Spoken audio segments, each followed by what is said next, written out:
Welcome back, Crypto Masters, to the Crypto Mastery channel. And today I'm going to be sharing with you 5 tips to help you survive and get through a bear market or a market that's showing heavy fear. I'm sharing this because I see this at the moment. There's a lot of fear out there. We're seeing some big dips in a lot of the kind of cryptocurrencies that are out there. So now is a good time to make sure that you've got those tips to hand to make sure you can survive this bear market and any that come up in the future. I will always say, I'm not a financial advisor, so I can't give you financial advice. This is just all my own opinions. This is my own strategies that I want to share with you as a community. Again, before we get into it, hit that like, hit that subscribe button, hit the bell notification, and let's take a look at how you could survive a bear market.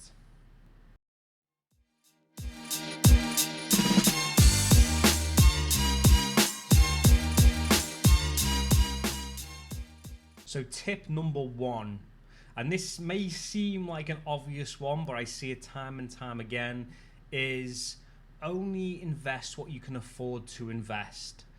So the way I look at this is you invest money you could actually live without, or it's not going to hurt you, your family, your current living situation in your life if you were to not get that money back.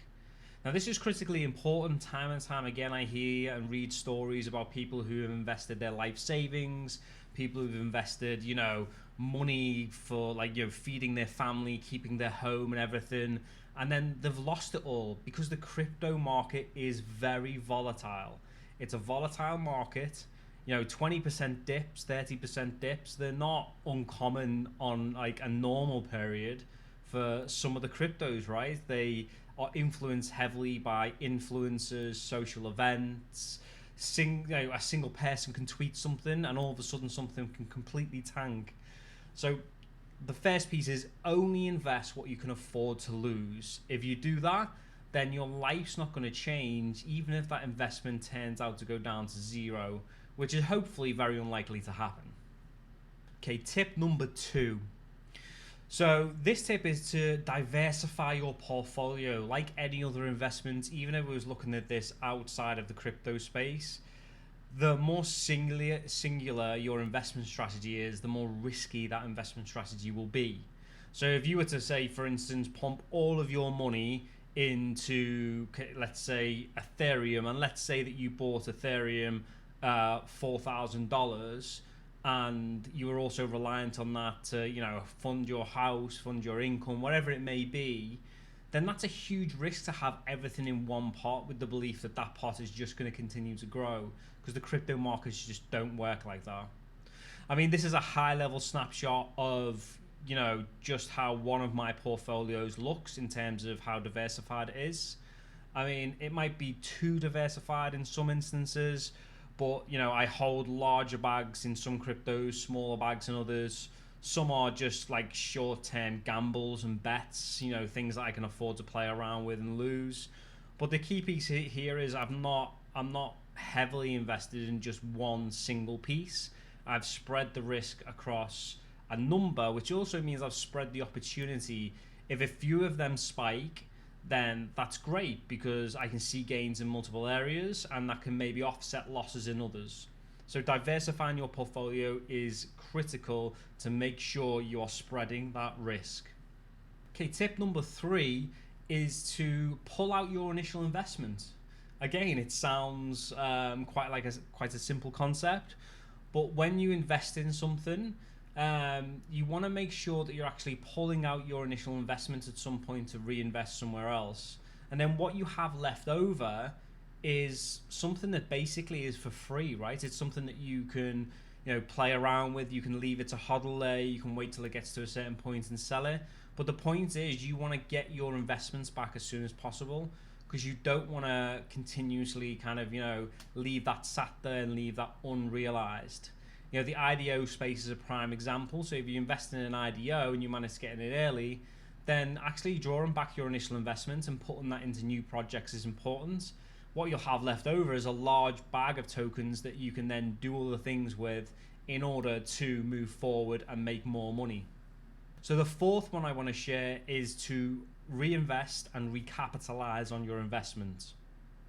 So the first piece is, if you're invested something and you've got that thing staked and you're making staking rewards and you're gaining passive income from that investment, from a reinvestment perspective, you've got two options. You can actually draw down your stake reward and put it back into your current pool for further staking rewards, or you could cash out that reward that you've got and reinvest that somewhere else, because that's free capital that you've actually earned.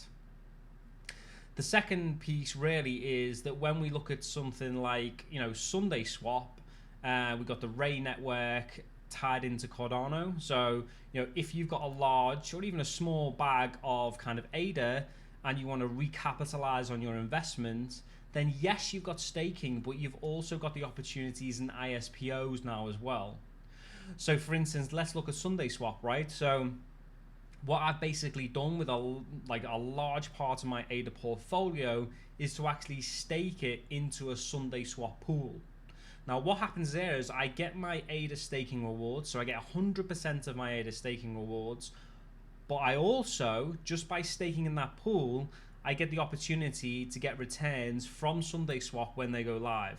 So I will get the Sunday Swap tokens. I don't know how many yet because I haven't calculated that out and I'm not too sure the information's out yet, but I will get free Sunday Swap tokens just for being a part of that pool.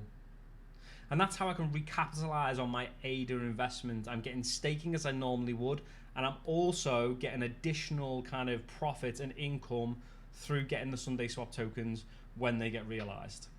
Another quick example of that would be the kind of the X-Ray network, right? So the Ray network. So again, I've invested a portion of my portfolio into an X-Ray pool. What happens is I will then get those rewards back from X-Ray. It's not quite as good as Sunday Swap, so I don't get 100% of my ADA rewards and then the X-Ray on top, but I think I get 50% paid out in ADA rewards, and then the rest of it is paid out through the kind of the X-Ray rewards. So I'm continuing to increase my bag of ADA as well as getting in on this network as well to realize some potential gains here. So be smart with your money. You've got cryptocurrency sitting there. How can it make more and more profit for you by staking, reinvesting, recapitalizing your investments, and so on? So tip 5 is to have a strategy for your investments. So what I'm sharing here is a basic spreadsheet that I've pulled together that has a clear strategy of what I will do around the various holdings that I have. What I'm going to do when it hits a certain price, how much of my current allocation I'm going to sell off at that point. And I weigh in order to track the investment, to track my holding, and also to, track the current price so I can know when to sell. I also have backup alerts through other kind of, tools and products like CoinGecko and CoinMarketCap and so on. And also I've got like two key strategies really. One is to hodl. So there's 3 in total. One is to hodl longer term. So just to buy a token, hold it, and keep that investment for the entirety until it gets to a point where actually I feel like I really do want to sell it off because it hit a very, very good high for me in a profit. The second one is to kind of hodl and partly exit. So what I'll do there is I'll invest a certain amount of money and I'll have an exit strategy to say that, for instance, if we look at XRP as an example, that, when XRP hits kind of, £10, if it does hit £10, then sell off 5% of my total allocation. If it hits 15, sell 10, and then I'll hodl the rest of my allocation for a little bit of a longer term investment because I do believe something like XRP has huge potential moving forward. So it's key you build yourself a strategy. When you want to get in and out of these investments, how much you're going to get out at each stage, and then you stick to that because you're taking returns, you're taking your investment. Because although you can buy cryptocurrency and you can have it sat there, you don't actually have this amazing amount of money or this wealth until you actually draw down on your investment, right? Until you actually sell off what you've got, you've made nothing because it can dip and it can fall so fast. So make sure you've got a strategy for getting your money out and understanding how much you want to get out and when. So thanks again for watching this video. Those were my 5 top tips to help you survive this bear market, but also other bear markets in the future. So a lot of this stuff you really want to focus on, like some of it now, but also some of it when the market's good, right? Don't wait for a bear market to come before you implement some of these strategies, because some of these strategies you need to implement when the market's good and the conditions are good. You need to realize some of your investment, realize your capital back when you're in a strong position to do so with your investments. Well, anyway, I hope you have a good rest of your day, and I will catch you next time on the next video.